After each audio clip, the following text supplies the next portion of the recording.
আমার নিমাই চাঁদ দুটো বাহু তুলে বললেন, এই হরিনাম ছাড়া গতি নাই, গতি নাই, গতি নাই। হরিনাম করলে কি হয়? আমার হরিনাম করলে কি হয় গো? পাপ ক্ষয় হয়। নিতাই হরি হরি গো। বর্তমানে রাগ করবেন না, বর্তমান দিনে আমরা হরিনাম শুনতে আসি, ঠিক কথা। আস্তে আস্তে বর্তমান দিনে আমরা হরিনাম শুনতে আসি, ঠিক কথা। আমরা হরিনাম শুনি, ঠিক কথা। আমরাও হরিনাম গাই, ঠিক কথা। কিন্তু প্রকৃত হরিনাম আর হয় না। খুব ঠান্ডা মাথায় বিচার করবেন। আজকের এখানে জ্ঞানীগুণী ভক্তমণ্ডলী এসেছেন, খুব ঠান্ডা মাথায় আপনারা আজকের বিচার করবেন। বর্তমান দিনে যে আমরা কীর্তন করে মানুষকে বোঝাই, হরিনাম করলে কি হয়? ওই ওখান থেকে রেসপন্স এসেছে, পাপ ক্ষয় হয়। হরিনাম করলে কি হয়? ভগবান দর্শন হয়। হরিনাম করলে কি হয়? স্বর্গে চলে যায়। কি আর সবাই বলে তো? যতগুলো কীর্তনিয়া আসবে দেখবেন ম্যাক্সিমাম কীর্তনিয়া অন্তত এই 2-3টে ঠিক ঠিক বলে যাবে, হরিনাম করো মা, ভগবান দর্শন হবে। কার কার দর্শন হয়েছে একটু হাত তুলবেন? প্রশ্ন। ওমা, তাহলে এতদিন ধরে যারা কীর্তন করছেন সব ভুয়ো কারবার হচ্ছে নাকি? কি কাদের কাদের পাপ ক্ষয় হয়েছে আপনারা একটু বলবেন? কতটা পার্সেন্টেজ ক্ষয় হয়েছে আমাকে একটু বলবেন? প্রশ্ন। নিতা গৌর হরি বল, হরি। রাগ করবেন না, বর্তমান দিনে আমরা কীর্তন শুনি, ঠিক কথা। আবেগের সঙ্গে আমরা শুনি। প্রকৃত সত্য আসতে প্রকৃত সত্যাসত্য বিচার করে আমরা হরিনাম শুনি না। রাগ করবেন না। আর বর্তমান দিনে আমরা যারা কীর্তনিয়ারা, এটা তো আমাদের কীর্তন নয়, এটা আমাদের একটা ব্যবসা। আমার কীর্তন যারা আমার কীর্তন যারা ইউটিউবে শোনেন, যারা ফেসবুকে দেখেন, বিশেষ করে যারা টিভির পর্দায় ভক্তিগীতি চ্যানেল বলে একটা চ্যানেল আছে, আপনারা টিভির পর্দায় আমার যারা গান শোনেন তারা জানেন আমি কি বক্তব্য নিয়ে হরিবাসরে আসি। আর 10টা কীর্তনিয়ার সঙ্গে ডিফারেন্স আছে আমার একটা জায়গা। বর্তমান দিনে আমরা হই হই করে হরিনাম শোনার দরকার, হরিনাম শুনি। বর্তমান দিনে হরিনাম করার দরকার, হরিনাম করি। কিন্তু হরিনাম করলে আমাদের যে কি হয় সেটা কিন্তু আমরা আজ খুঁজি না। বর্তমান দিনে আমরা হরিনাম করি একটা 3 লাইনের গল্প, কোনো রকমে 3 ঘন্টায় সুন্দর করে গুছিয়ে সাজিয়ে তার ভিতরে রবীন্দ্রসঙ্গীত, নজরুলগীতি, ভাটিয়ালি, ভাওয়াইয়া, কীর্তনাঙ্গিকের গান, মানে দুনিয়ার যত হজবরলা সব মাল ঢুকিয়ে আপনাদের মনোতুষ্টি করে আমাদের গোষ্ঠীটা ভালো রাখি। একদম ঠিক। উইথিন ক্যামেরা অন দা স্টেজে দাঁড়িয়ে বলতে দ্বিধা নেই, বর্তমানে কীর্তন মানে একটা ব্যবসা ছাড়া কিছু নয়। একদম ঠিক বাবা। ধর্মের নাম করে তথাকথিত আজকের একটা ব্যবসা চলছে। আপনাদের মতো মানুষগুলোকে অন্ধ বানাতে পারলেই তবেই আমাদের ফায়দা। মা কালীর দিব্যি, হরিবাসরে দিব্যি খেয়ে বলছি, কীর্তন জগতে এসেছি আজ 34 বছর। আমার বর্তমান এজ 44, কিন্তু কীর্তন জগতে এসেছি 34 বছর। হ্যাঁ বাবা। আপনাদের আশীর্বাদে এদিকে টুকটাক মোটামুটি গোবিন্দের কৃপায় হচ্ছে। অনেকে আমার গান শুনছেন, হরিবাসরে হয়তো 2-1জন আমাকে ছুটে গেছেন। আজকের আপনাদের এই গভর্নিং কমিটির আশীর্বাদে আমাকে একটু সুযোগ করে দিয়েছে। একটু মন দিয়ে আমার কথাগুলো শুনবেন। অনেক কীর্তন শুনেছেন, আমি বড় কীর্তনিয়া নই, আর বড় কীর্তনিয়া দাবি নিয়ে আপনাদের চরণে আসিনি। একদম ঠিক। আজকের একবার করুণা করে যখন আমাকে একটু সুযোগ দিয়েছেন, কিছু বলার যখন অধিকার দিয়েছেন, আমি চাইব প্রকৃত সত্যটাকে আজকের খুঁজে নিন। 34 বছর ধরে কীর্তন করে আমার একটা অভিজ্ঞতা হয়েছে, এর মতো জালি কারবার দুনিয়াতে নেই। একদম ঠিক বাবা। এ যে কারা, আর আমরা যে মানুষকে কি বোঝাচ্ছি, এটা যদি আপনাদের মাথায় ঢুকতো তাহলে আমাদের মতো জিনিসগুলোর আর পাত্তা দিতেন। একদম ঠিক বাবা। আস্তে আস্তে হরিবাসরে দাঁড়িয়ে একটা কথা আপনাদের চরণে নিবেদন করি, ভালো করে ভেবে দেখবেন। আমরা হরিবাসরে আসি কিছু আবেগের গল্প, কিছু আজগুবি কাল্পনিক গল্প আপনাদের চরণে ঢেলে দিয়ে আপনাদেরকে নস্টালজি করে আবেগে ফেলে আমরা আমাদের আখরটা গুছানোর চেষ্টা করি।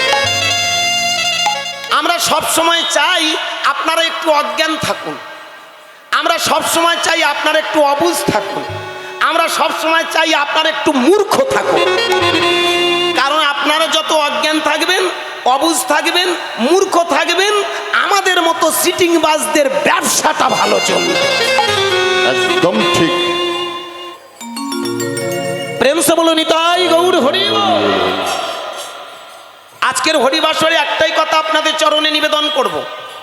500 বছর আগে আমার নিমাই চাঁদ যে কীর্তনটা করেছিল, যে চিন্তা ভাবনা নিয়ে হরিনামটা দিয়েছিল, যে বিষয়বস্তুটা আমাদের কাছে ধরতে এসেছিল, আজকের কিন্তু আমরা সেই কীর্তন আর কেউ গাই না।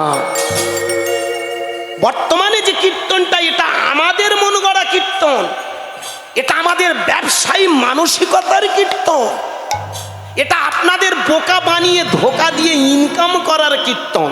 একদম ঠিক বাবা। চ্যালেঞ্জ করছি, ওই দিন ক্যামেরা অন দ্য স্টেজে দাঁড়িয়ে আজকের হরিবাসরে একটা কথা আমি আপনাদের চরণে বারবার নিবেদন করব। এতদিন অনেক কীর্তন শুনেছেন, আজকের কীর্তনটা শেষ পর্যন্ত শুনবেন। লীলা আমি একটা চলে যাব, লীলার ভিতর দিয়ে অনেক তত্ত্ব, অনেক কথা আলোচনা হবে। তবে পা দুটো জড়িয়ে ধরে বলবো, একটু আস্তে, একটু সংস্কার মুক্ত মন নিয়ে আমার কীর্তনটা শুনবেন, তাহলে বুঝতে পারবেন আমি কেন পাগলামি করছি, কেন আমি কথাগুলো বলছি। যাই হোক, এটা হয়ে যাক। সেই ফাঁকে আপনাদের চরণে একটাই কথা বলবো, আমার মায়েরা একটু মনোনিবেশ করবেন। আজকের প্রকৃত কীর্তনের সত্যাসত্যগুলো আপনারা বিচার করবেন। বিচারটা আজকের নয়, কাল সকালবেলা বসে আপনারা যে যার বাড়িতে বসে মিটিং করে সিটিং করে বুঝতে পারবেন আমাদের মতো সিটিং বাজদের গল্পটা কোথায়। প্রেম সে বলুন তাই গৌর হরি বল। 500 বছর আগে নিমাই চাঁদ যে কীর্তনটা করেছিল, সেই কীর্তনের মধ্যে দিয়ে বোঝাতে চেয়েছিল আমার এই হরিনামের গুণে তোমাদের ভিতরে চৈতন্য সত্তা জাগ্রত হবে। তোমরা খেতে শুতে বসতে হাঁটতে চলতে ফিরতে গাও হরিনাম, তোমরা গাও গাও কৃষ্ণ নাম, মধুর নাম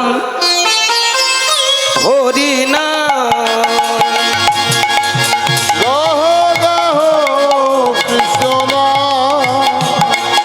মধুর নাম হরি নাম, গাহো গাহো কৃষ্ণ নাম, মধুর নাম হরি নাম।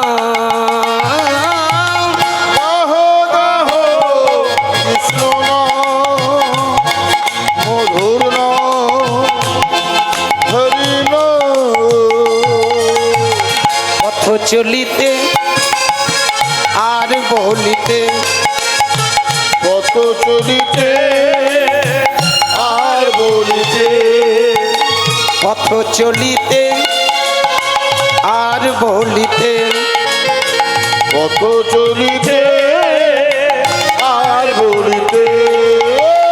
গাহো গাহো কৃষ্ণ নাম, মধুর নাম হরি নাম।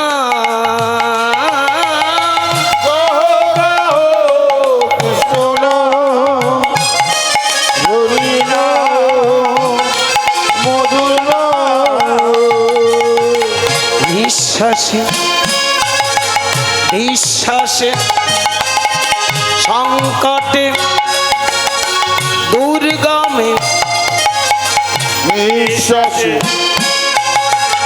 বিশ্বাসে সংকটে দুর্গমে, নিঃশ্বাসে বিশ্বাসে সংকটে দুর্গমে, বিশ্বাসে বিশ্বাসে সংকটে দুর্লভে।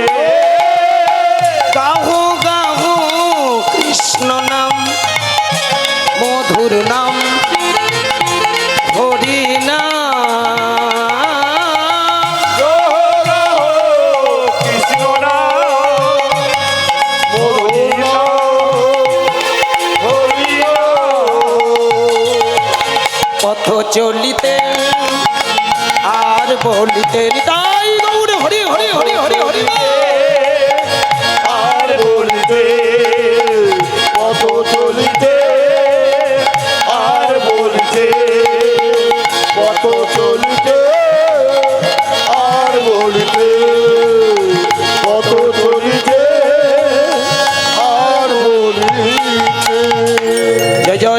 महाप्रभु जी की जय निताई चाँद की जय हरि नाम की जय हरि सभा की जय अपन अपन गुरु की जय भक्तबृंद की जय এই মহামন্ত্র নাম কি জয়। আবার একটু জয়ধ্বনির সাথে উলুধ্বনি হবে কি তাই গৌর হরি হরি বল।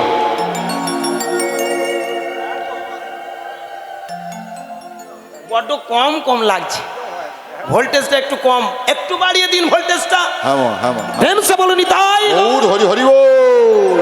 হ্যাঁ গো মা। আপনারা যত আমায় শক্তি দেবেন আমার ভোল্টেজ বাড়বে আর আপনারা যদি আস্তে আস্তে গান আমারও আস্তে আস্তে হয়ে যাবে কারণ আমাকে একটু আপনারা শক্তি দিন তবেই তো বুঝতে পারবো কতটা কি হয় যাকে এসেছেন যখন একটু অনুরোধ আজকের কীর্তনটা একটু মন দিয়ে শুনবেন প্রথমে কথাগুলো হয়তো অনেকের কাছে একটু কষ্ট পাওয়ার কথা যে তাহলে সিটিংবাজি ব্যবসা তুমিও করতে এসেছো মা কালীর দিব্যি ওরা একটু বড় বড় সিটিংবাজ আমি একটু ছোট সিটিংবাজ ওরা বেশি টাকা নেয় আমি একটু কম টাকা নিই আজকের সেই চিটিংবাজের জায়গায় দাঁড়িয়ে আমি চাইবো আপনাদের একটু ঠুলিগুলো খুলে দিয়ে যেতে যে কারণে কীর্তনটা একটু শেষ পর্যন্ত শুনুন আস্তে আস্তে বোঝার চেষ্টা করুন তো একটা ছোট্ট লীলার ভিতরে চলে যাই আজকের ওখান থেকে আসার সময় বললো বাবা একটা সুন্দর লীলা ধরো তো বাবা তবে লীলাটা ছোট থাকবে মা কালীর দিব্যি পা দুটো জড়িয়ে ধরে বলছি মা গো লীলা মানে কিচ্ছু নয় একটা 3 লাইনের গল্প এটা আমরা ফুলিয়ে ফাঁপিয়ে সুন্দর করে কিছু ভালো মন্দ গান ঢুকিয়ে দিয়ে আমরা 3 ঘন্টা করে 60, 70, 80, 1 লাখ 1 লাখ 20, 1.5 লাখ টাকা নিই শোষণ। বুঝতে পারছেন ব্যাপারটা কোথায় পা দুটো জড়িয়ে ধরে বলবো যেভাবে আমাদের অত্যাচার শুরু হয়েছে তাতে করে আগামী দিনে হরিবাসত্ব আর বাঁচবে না খুব ঠান্ডা মাথায় ভেবে দেখবেন আমরা যা কীর্তি শুরু করেছি তাতে করে সনাতন ধর্মটা আমাদের আমরাই শেষ করব একটা কীর্তনিয়ার মাইনে 1.5 লাখ টাকা আমি অনুরোধ করব আপনারা ঘটি বাটি চাটি করবেন না গরু ছাগল বিক্রি করবেন না পারলে হরিবাসরের পাশে 1 কাটা করে জায়গা আমাদের নামে লিখে দিন হ্যাঁ গো বাবা। তা নাহলে তো আপনাদের কীর্তন করানো হবে না আমাদের দেখতে পাবেন আমরা তো মারাত্মক ওষুধ আমরা তো মারাত্মক জিনিস কি যে কারণে পা দুটো জড়িয়ে ধরে বলবো আজকের এই যে যেখানে দাঁড়িয়ে হরির নামটা আজকের গাইছি খুব ঠান্ডা মাথায় বিচার করবেন এই জায়গাটা পবিত্র জায়গাটাকে অপবিত্র করেছি আমরা মানুষকে সঠিক সিদ্ধান্ত দেয়া হয়নি বলে তাই প্রকৃত কীর্তনের অর্থ আজকে হারিয়ে গেছে আমি চাইবো আপনাদের পায়ে ধরে বলবো আমার মায়েরা বাবারা আজকের একটু কীর্তনটা মন দিয়ে শুনবেন কীর্তন কোনো বুজরুকি গল্প নয় কীর্তন কোনো আজগুবি গল্প নয় আছে কীর্তন কোনো কাল্পনিক চরিত্র নয় কীর্তন হলো বাস্তব কীর্তন হলো বিজ্ঞান কীর্তন হলো অধ্যাত্ম খুব ভালো করে ঠান্ডা মাথায় বিচার করে দেখুন তো যে ছেলেটা হরিনাম দিয়েছিল সে কিন্তু মূর্খ নয় কে তিনি ছিলেন পণ্ডিত পণ্ডিত বললে ভুল হবে তিনি ছিলেন মহাপণ্ডিত কে তাই তো এই মহা কথাটা আমরা যেখানে সেখানে ইউজ করি না করি বাবা মহা কখন ব্যবহার করা হয় মহাদেশ মহাকাল মহাসাগর মহামানব মহাপ্রসাদ মহাদেব কে তাই তো তাহলে আমার নিমাই চাঁদের নামের আগে প্রথমে বলা হতো মহাপণ্ডিত তার মতো পণ্ডিত গোটা নবদ্বীপ কেন গোটা বঙ্গভূমির মাটিতে ছিল না রাস্তা দিয়ে হেঁটে যেত নবদ্বীপের যারা বড় বড় তা বড় তো ব্রাহ্মণ বৈষ্ণব তৎকালীন দিনে যারা নামজাদা পণ্ডিত ওই ন্যায়রত্ন বিদ্যারত্ন তর্করত্ন মহা পণ্ডিতগণ মাথা নিচু করে বলতো আমার নিমাই মহাপণ্ডিত যায় আজকের ভালো করে ভেবে দেখবেন তিনি ছিলেন শিক্ষিত শিরোমণি আজকের দরজায় দরজায় ঠিক তেমন ঘরে ঘরে শিক্ষার হার কি বলুন যে বাড়িতে পড়াশোনা ছিল না আজকের ঘরে ঘরে শিক্ষা আমার মায়েরা ভাববেন আজ থেকে 30-40 বছর আগে অভাব খুব ছিল কি ছিল না সে অভাব কিন্তু আমরা অনেকে এখনকার দিনে ছেলেরা মানে না খুব ঠান্ডা মাথায় বিবেচনা করবেন অভাব কারে বলে আপনারাই দেখেছেন কি তাই না পরের বাড়িতে একটু পান্তা চেয়ে এক মুঠো ভাত চেয়ে একটু ফ্যান চেয়ে সেইটুকু খেয়ে দিন কাটিয়েছে এখনকার দিনে ছেলেরা এর মূল্য দেবে না কথায় কথায় বলে তুমি আমার জন্য কি করেছো আরে মশাই কি করেনি সেদিন যদি তুমি থাকতে বুঝতে পারতে কত জ্বালাচ্ছে ভালো করে ভেবে দেখবেন তখনকার দিনের মানুষটা এত পড়াশোনা জানতো না কি বাবা আমার কথা বলি ক্ষমা করবেন আস্তে আমার মা গ্র্যাজুয়েশন কমপ্লিট করেছে কোন গ্র্যাজুয়েট বুঝতে পারছেন এখনো টিপ ছাপ দিয়ে টাকা তোলে হরে হরে কৃষ্ণ, ক্ষমা করবেন, মায়ের নিন্দা করছি না। মা যে বার্ধক্য ভাতার টাকাটা, মায়ের বয়স হয়েছে 82, 82 বছর, মায়ের বয়স 82 বছর। এই 82 বছরে যে টাকাটা পায়, যে টাকাটা তোলে, তাও আজ টিপছাপ দিয়ে তোলে। আমার বাবা 2 পাস, হারিয়ে ফেলেছি। আজ থেকে 8 বছর আগে বাবা মারা গেছেন। বাবা ছিল 2 পাস, মা পড়াশোনা জানেন না। আজকে সেই বাড়ির ছেলে, গর্ব নয়, এটা আমার ভগবানের আশীর্বাদ, এটা আমার বাবা মায়ের আশীর্বাদ, আপনাদের মতো বাবা মায়ের কৃপা। আমার বাড়ি দক্ষিণ 24 পরগনা। আমার বাড়িটা actually south Barasat, north Barasat একটা আছে, একটা সাউথ বারাসাত আছে, বারাসাতের কাছাকাছি। আমি দক্ষিণ বারাসাত কলেজ থেকে ফিলোসফি অনার্স নিয়ে পাশ করি। নিজের বাহাদুরি কেনার জন্য কথাটা বলছি না, ভালো করে ভাববেন। যে বাড়ির মা বাবা পড়াশোনা জানে না, আজকের সেই বাড়ির ছেলে একটা ফিলোসফি অনার্স নিয়ে, আমি একটা গ্র্যাজুয়েশন কমপ্লিট করে একটা গ্র্যাজুয়েট হয়েছি। আমার কথা কেন, আপনাদের ঘরে দেখুন, যে ঘরে বাবা মা পড়াশোনা জানে না, আছে যে ঘরে বাবা মা পড়াশোনা জানতো না, আজকের তাদের ঘরে MA BA BCom PhD doctorate করে বসে আছে। কি বলুন? আমি পা দুটো জড়িয়ে ধরে বলবো, আজকের শিক্ষিত সমাজের কাছে আমার একটাই প্রশ্ন, বন্ধু, কীর্তনটাকে কোনো আবেগ আজগুবি কাল্পনিক গল্পের মধ্যে ফেলবেন না। আমি বাস্তববাদী কীর্তনিয়া, আমি প্রত্যেকটা কীর্তনের মাঝে প্রমাণ করে দেব, কীর্তনটা কোনো বুজরুকি গল্প নয়।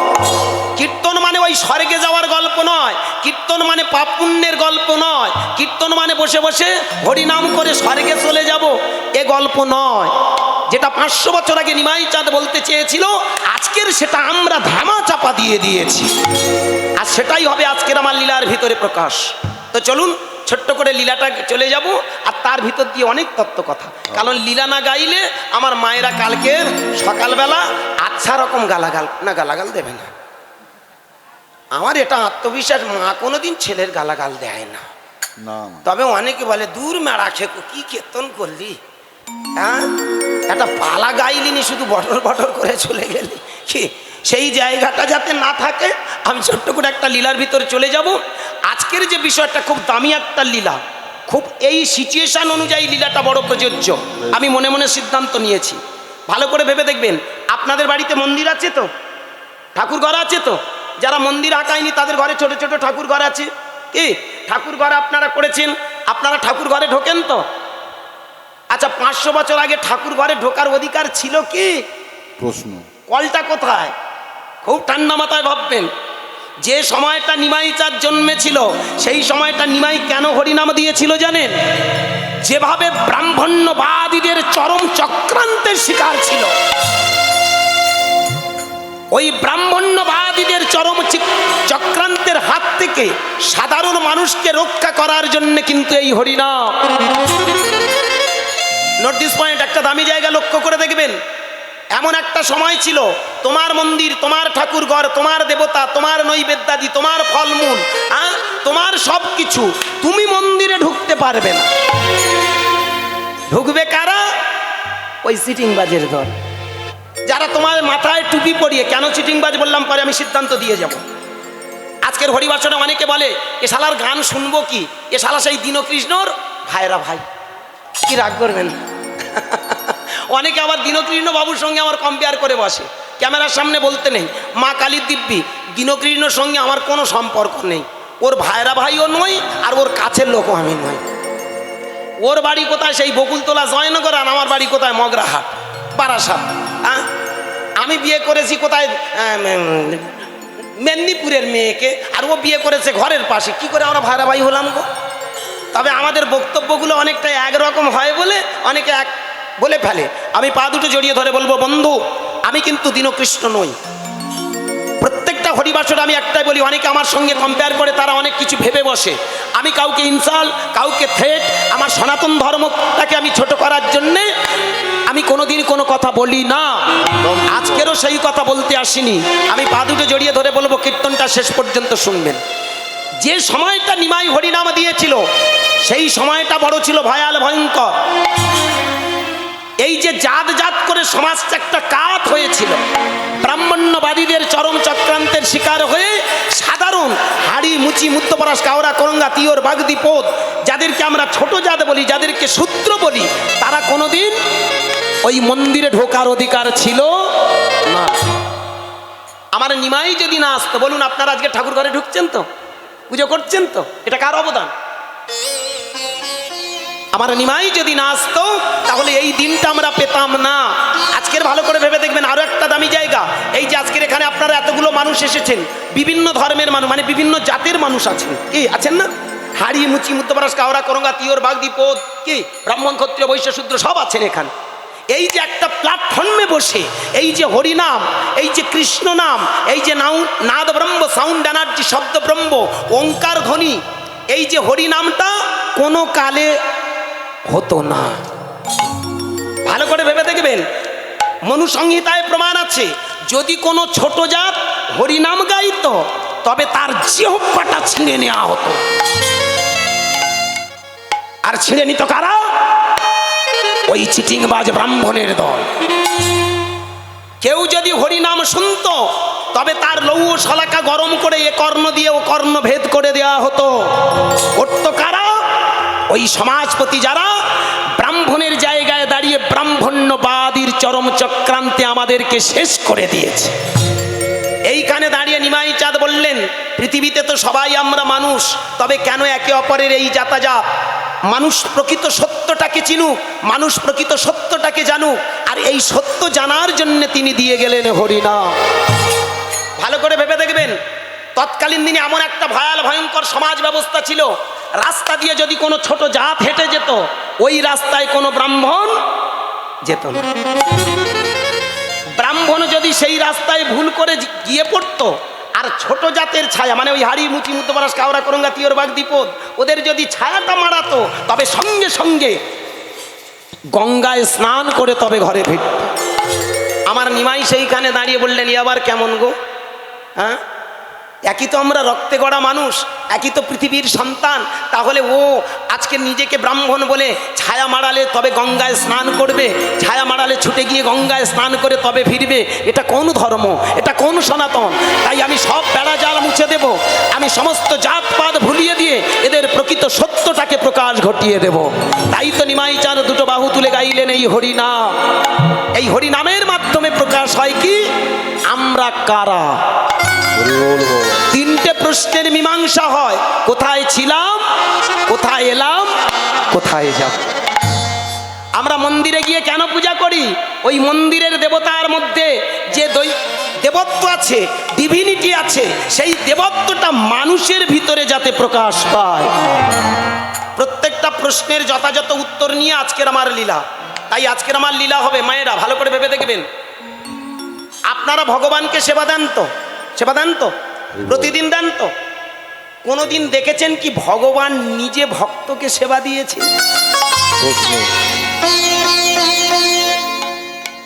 আজকের আমার লীলার সেটাই বিষয় হবে, শ্রীরামচন্দ্রের নরনারায়ণ সেবা। হরি বল, হরি বল, হরি বল। রাম অবতারে যে শ্রীরামচন্দ্র, ভালো করে ভেবে দেখবেন, যুগবতার পূর্ণ ব্রহ্ম, দশরথ নন্দন, কৌশল্যানন্দন, সেইখানে দাঁড়িয়ে তিনি একদিন ভক্তদেরকে ডেকে নিজের হাতে ভগবান সবাইকে অন্ন পরিবেশন করেছিল। শুধু তাই নয়, সেইখানে উদ্ধারও পেয়েছিল একটা রাজা, যে রাজার লীলার অসমৃত নিয়ে আপনাদের চরণে নিবেদন। অর্থাৎ আজকের বিষয় হবে শ্রীরামচন্দ্রের নরনারায়ণ সেবা। जय जय श्री रामचंद्र जी की जय, जय श्री रामचंद्र जी की जय, जय श्री रामचंद्र जी की। चलो, रघुपति राघव राजा राम, पतित पावन सीताराम। रघुपति राघव राजा राम, पतित पावन सीताराम। रघुपति राघव राजा राम, पतित पावन सीताराम। रघुपति राघव राजा राम, पतित पावन सीताराम। कौशल्यर स्नेह स्नात তুমি রাজা রাম, कौशल्य स्नेह तमे तुमी राजा राम। কৌশল্যর স্নেহ স্নাত তুমি রাজা রাম।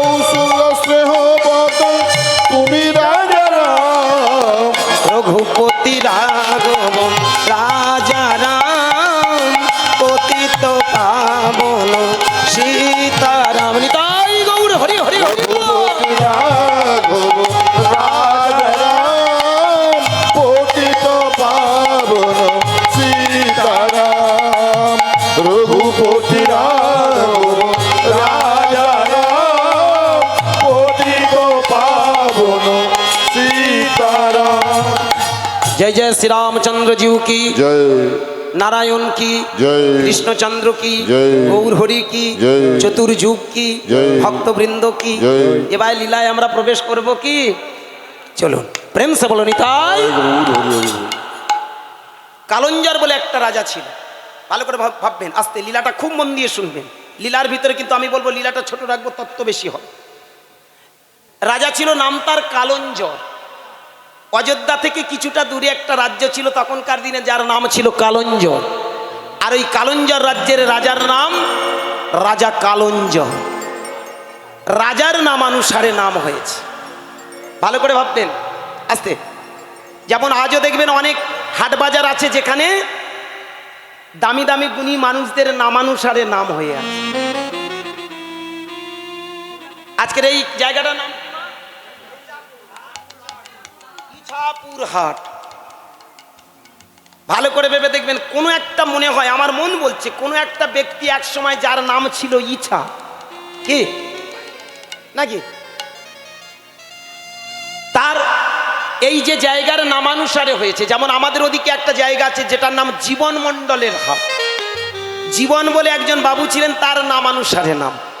কাশীনাথের হাট, কাশীনাথ বাবুর হাট। কাশীনাথ বলে একটা বাবু ছিলেন, তার নামানুসারে হাট। ঠিক তেমন রাজা কালঞ্জরের নামানুসারে ওই জায়গাটার নাম হলো কালঞ্জর। রাজা ছিলেন নিষ্ঠাবান, ওনার স্ত্রীর নাম হলো পদ্মাবতী। ভালো করে মন দিয়ে লীলাটা শুনুন একটু। ওনার স্ত্রীর নাম পদ্মাবতী। প্রতিদিন কি করে জানো মা? ওই যে পদ্মা মা আর কালঞ্জর রাজা একেবারে ব্রাহ্ম মুহূর্তে, ব্রাহ্ম মুহূর্ত বোঝেন তো, ঠিক যখন একটু একটু আধারও নেই, পূর্ণ আলো হয়নি, অর্থাৎ হালকা আলো আছে, সূর্য উদয় হয়নি, ঠিক প্রাক্কালটা, ওই ব্রাহ্ম মুহূর্তে কি করে জানেন? আপন মনে প্রতিদিন দুজনা উঠে গঙ্গা স্নানে চলে যায়। আর আপন মনে ওই গঙ্গার কাছে গিয়ে পতিত পাবনী মা গঙ্গার চরণে প্রণাম জানায়। পতিত পাবনী গঙ্গে, পতিত পাবনী গঙ্গে, পতিত পাবনী গঙ্গে, পতিত পাবনী গঙ্গে, পতিত পাবনী গঙ্গে, শান্তিদায়িনী গঙ্গে, পতিত পাবনী গঙ্গে, অরুণিদায়িনী গঙ্গে, পতিত পাবনী গঙ্গে, পতিত পাবনী গঙ্গে, পতিত পাবনী গঙ্গে, পতিত পাবনী গঙ্গে, পতিত পাবনী গঙ্গে, পতিত পাবনী গঙ্গে, পতিত পাবনী গঙ্গে, পতিত পাবনী গঙ্গে, পতিত পাবনী গঙ্গে, পতিত পাবনী গঙ্গে, পতিত পাবনী গঙ্গে, পতিত পাবনী গঙ্গে, পতিত পাবনী গঙ্গে, পতিত পাবনী গঙ্গে, পতিত পাবনী গঙ্গে। জয় জয় পতিত পাবনী মা গঙ্গা কি জয়, বিষ্ণুপদী গঙ্গা কি জয়। গঙ্গার কাছে এসে ধীরে ধীরে গঙ্গায় যায়। গঙ্গার জলে এক বুক জলে নেমে গঙ্গার জলে তর্পণ করে। বর্তমানে যেভাবে লোকালিটি বেড়েছে, পুকুরও কমে গেছে, গঙ্গাও নেই। গঙ্গা মজে মজে সব পুকুর হয়ে গেছে, কি তাই না বলুন?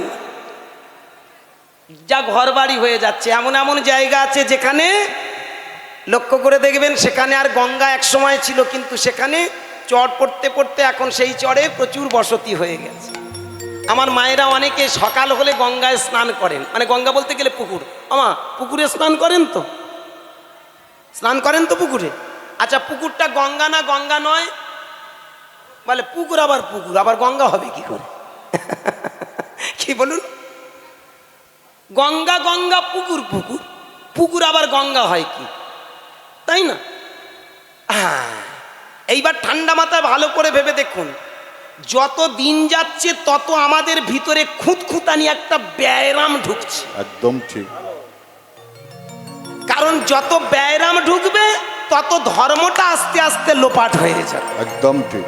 আর এই যে খুঁতখুঁতানি ব্যায়ামটা ঢোকানোর পিছনে আপনারা নয়, অবদানটা হলো আমাদের।